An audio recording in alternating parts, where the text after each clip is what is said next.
Correction du sujet numéro 5, panneaux solaires automatiques, du cahier d'activité technologie 3e NATAM. Donc, le but de cette activité était d'étudier un panneau solaire automatique en rotation sur deux axes, donc un axe vertical et un axe horizontal, permettant automatiquement de suivre l'ensoleillement et donc d'avoir le meilleur rendement possible suivant l'exposition et la position du soleil. Donc, on peut voir qu'on a l'axe vertical, axe 1. Quand on tournera autour de cet axe, on parlera d'azimut. L'axe 2, ici, quand on tournera autour de cet axe, ça fera monter ou descendre les bords, et on parlera d'élévation. Donc, dans le premier exercice, première question, ici on voit bien que le panneau va jouer sur l'axe 2, l'axe 1. Ici, il va chercher la position du soleil et ça va être l'azimut. Donc là, c'est par rapport d'est en ouest. Et ici, suivant la position, le soleil qui monte ou qui descend, on va venir se bouger sur l'axe 2 et on parlera d'élévation. Donc on voit que là, il est positionné, on peut le revoir ici, sur le toit d'un camping-car, permettre de fournir de l'électricité au camping-car.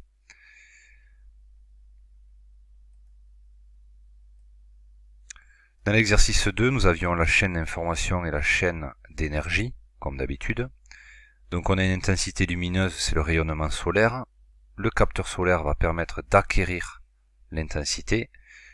Ce qui va traiter l'information, c'est le boîtier de commande qui va envoyer une information, un ordre, au module moteur. Et du coup, nous allons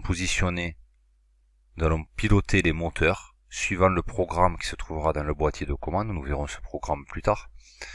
Et à l'aide de réducteurs, la position du panneau va changer soit en azimut, soit en élévation. Tout ça, bien sûr, pour faire bouger les moteurs, on utilise de l'énergie électrique stockée dans des batteries. Ces batteries peuvent être rechargées aussi par le panneau solaire.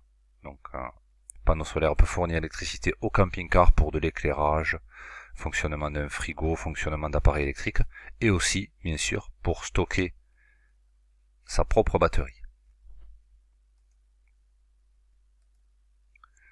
Là, nous avions un programme, donc avec trois positions, trois positionnements. Donc, premier positionnement, c'est l'initialisation. On met tout le moteur de la broche 2 et de la broche 1, on les met à la position POS, mais POS a été réglé à 0 degré. Donc ce qui va correspondre à la troisième position ici. Donc on voit bien qu'il est horizontal, il est en position 0. Donc les deux moteurs qui sont reliés aux broches 1 et aux broches 2 passent en position 0. Ensuite, on met en position 45, on va orienter le moteur de la broche 1. Donc attention, la broche 1, rappelez-vous, nous allons la voir ici. C'est le réglage azimut. Et le moteur de la broche 2, qui est l'élévation. Ici, on voit bien qu'il va venir pivoter autour de l'axe 2. Donc c'est bien, la position C était bien ici.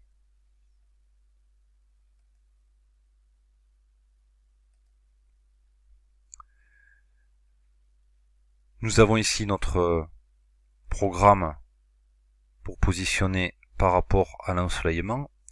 On voit que nous avons un signal analogique. Le rayonnement solaire, donc c'est une variation, c'est analogique.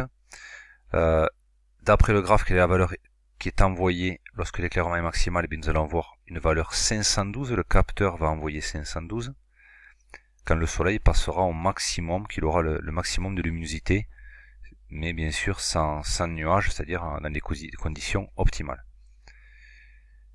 Comment ça se passe? Donc on met bien en position 45, c'est la broche 1, l'azimut, et on va vérifier si on se trouve bien entre les positions 400 et 600. On va le faire avancer de 5 degrés ou enlever 5 degrés. On voit qu'ici il y a marqué 5, moins 5.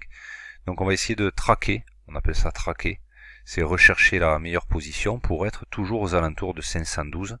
Donc 512 se trouve bien entre 400 et 600. Donc, signal analogique, le capteur envoie 512 quand l'éclairement est maximal. Le système fait en sorte d'avoir un éclairement compris entre 400 et 600. Dès qu'il est en dehors, il bouge par pas de 5 degrés. Donc à chaque fois, il va bouger 5 degrés par 5 degrés pour revenir entre 400 et 600.